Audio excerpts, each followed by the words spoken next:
This week at NASA. NASA Administrator Mike Griffin gave the keynote speech at the Von Braun Symposium. The event was held at the Von Braun Center in Huntsville, Alabama, and brought together aerospace professionals with leaders in the space industry.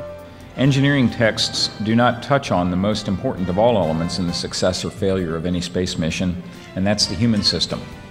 It is people who power our spacecraft, who build the machines to carry out every complex space mission that we do. It's people that matter, how we organize and utilize their energy, how we bring their skills to bear, how we listen to and work with each other, how we inculcate an ethos where the best ideas take flight. The theme of this year's symposium was Building on the Past to Power the Future. Panel discussions and speakers focused on the current state of human spaceflight and exploration. Former President George Bush hosted a reception for the Beyond the Moon, NASA's Continuing Mission exhibit, now on display at the George Bush Presidential Library and Museum. Various dignitaries were on hand for the event, including some of NASA's pioneering Apollo astronauts. If they can walk through this and get capture the emotion, the excitement, the feeling, the adventure, I think the exhibit will be well worth it. The exhibit focuses on Skylab, Apollo-Soyuz, the Space Shuttle, and the International Space Station. It showcases artifacts, flight hardware, and the latest imagery from the Chandra and Hubble telescopes. Visitors also can experience interactive simulations that include driving the Mars rover, piloting a shuttle launch, and video Q&A with active and retired astronauts. The exhibit will remain at the library through August 2009. 150 astronomers representing 20 countries attended this year's International Astronomical Union, or IAU, symposium held in downtown Baltimore. The IAU's mission is to promote and safeguard astronomy through international cooperation. This year's symposium focused on the latest research in calculating the age of stars in our universe, but with special emphasis on how old stars are when they form planets.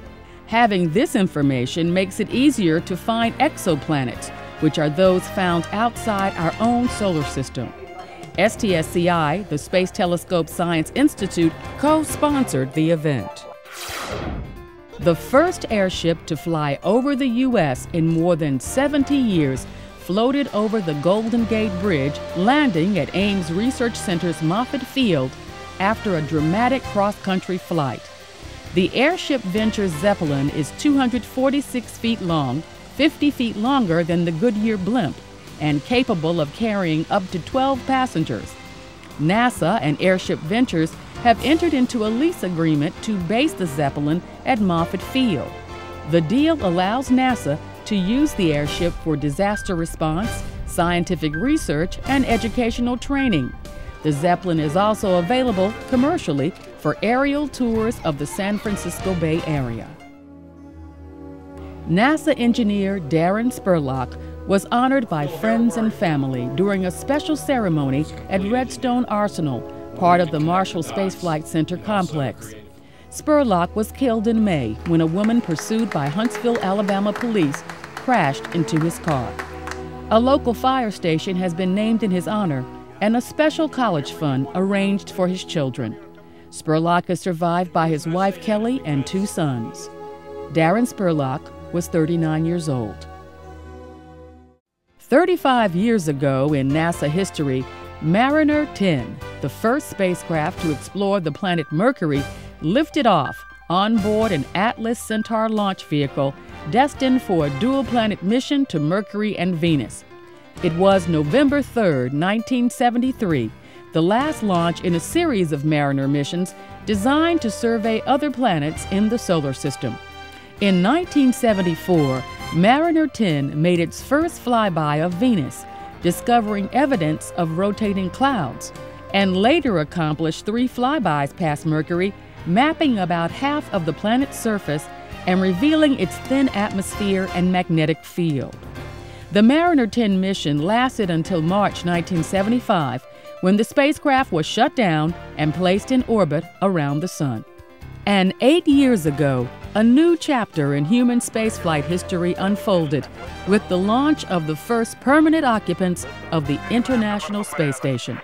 The Expedition 1 crew, Commander Bill Shepard, Soyuz Commander Yuri Gidzenko, and Flight Engineer Sergei Krikalev, launched October 31st on a Soyuz rocket from the Baikonur Cosmodrome in Kazakhstan.